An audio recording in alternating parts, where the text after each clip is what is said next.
Alors le dimanche matin, il y a beaucoup d'émissions religieuses qui se tiennent surtout au lendemain du 15 août, jour d'Assomption.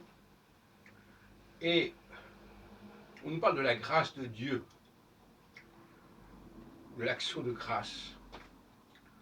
Et ça me rappelle une étude que j'ai faite il y a quelque temps déjà sur le tétragramme, une étude qui vaut ce qu'elle vaut, mais enfin elle est intéressante tout de même. À savoir que le tétragramme lui-même, Yud He Vav He, quand on remplace le deuxième He par un Dalet, ça donne Yahoud, qui d'ailleurs donne le juif. Mais Yahoud, c'est une racine qui veut dire aussi remercier. Toda, etc.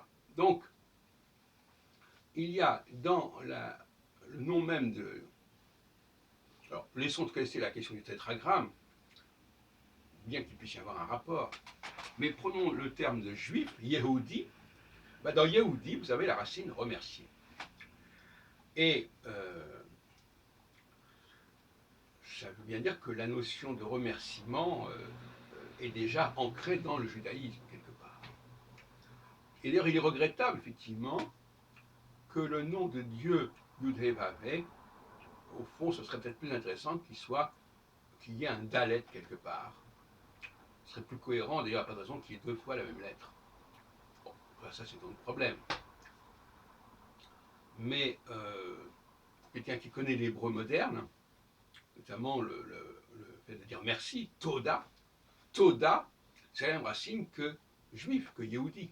Malheureusement, en français, à la différence de l'allemand ou de l'espagnol, le Dalet disparaît quand on parle du juif, mais on le retrouve dans le judaïsme.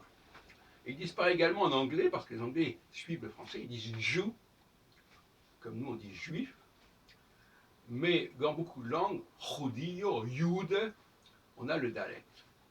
Et il est important de percevoir toute la puissance de ce Dalet qui va transformer un verbe qui pour le tétragramme serait simplement le verbe être en un verbe qui veut dire remercier, et ça c'est tout à fait autre chose.